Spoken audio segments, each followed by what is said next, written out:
សួស្តីអូនមិត្តមកយាយអេដមីនហូចបានខែនេះអើយតើប៉ុន្តែមិនអេដមីនចង់អត់គ្នាទេដែលសារថាដើមឆ្នាំនេះគឺយើងរវល់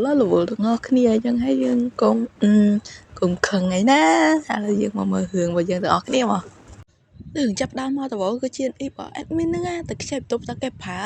ទៅចូលឡើង2ម៉ោងហើយអត់ឃើញចេញមកវិញសោះឃើញកូនប្រុសអ៊ីដមីនហ្នឹងតែថាតិចរៀងដួលស្លាប់អីក្នុងទូទឹកអីចឹងទៅក៏ទៅចូលទៅមើលហើយក៏ណែមិនមានសរសើរហ្មងកូនប្រុសរបស់អេដមីនណាអើយឃើញគេអញ្ចឹងហើយនៅឆ្លៀតជេរគេទៀត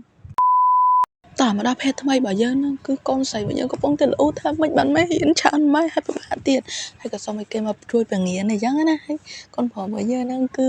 ឈប់យូរហើយមេរៀនទាំងអស់គឺភ្លេចអស់លេងហើយក៏ធ្វើជាសួរគេថាមិនបានខំរៀនម៉េចហើយជាតិអីរបស់យើងហ្នឹងក៏និយាយថាសារតែចង់ទៅរៀនស្គាល់ជាមួយនឹងចង់ស៊ីរបស់យើងណាហ្នឹងណា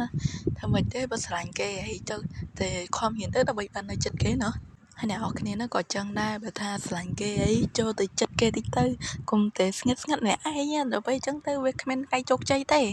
តោះឥឡូវចូលមកភេទថ្មីរបស់យើងហ្មងទៅតែបើអ្នកនរគ្នាជោគជ័យរឿងស្នេហាកុំភ្លេចជួយប្រាប់អេដមីនផងតែភេទថ្មីរបស់យើងហ្នឹងគឺនិយាយពី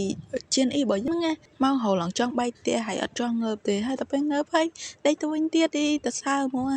កាត់មកភេទមួយទៀតហ្នឹងគឺជាអ៊ីកំពុងសួរចឹងសេថាមិនបានមកក្លៀតហ្នឹងថាចឹងស៊ីក៏និយាយដែររសារតែកិច្ចពីម្នាក់ស្រីនោះពេលចេញពីរៀនទៅមិនក៏ចិត្តតែមករកគាត់ចឹងមានអារម្មណ៍ថាគួរឲ្យធុញខ្លាំងណាស់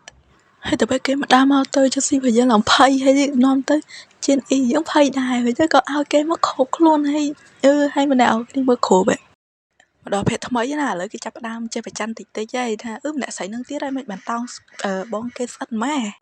តោះមកគេប្រើកាយវិការភ្នែក Bluetooth ណាអូជួយផងហើយជាអីបងណាអរគ្នាហ្នឹងកុំឲ្យចាំយូរដែរគ្រាន់តែឃើញអញ្ចឹងភ្លាមទៅចាប់ដៃបងភ្លាមហើយអត់មាននិយាយអីទាំងអស់ហើយឡើងស្ងាត់អញ្ចឹងហើយនាំគ្នាឆ្ងល់ពីហ្នឹងហើយបន្ទាប់មកក៏ធ្វើខ្លួនឯងគិតឲ្យចុងគួរនិយាយអីទៀតអត់វ៉ៃហើយគិតយូរទៅក៏អស់ដៃគេហើយទៅនិយាយថាតោះទៅផ្ទុកទឹកជាមួយគ្នាហើយដូចមាននិយាយចឹងតែពិតទៅមិនចង់រត់ចាស់ណាអរគ្នាទេតែដោយសារតែមានឈឺហ្នឹងណាឥឡូវមកវិញហើយកុំខឹងណាអូខេ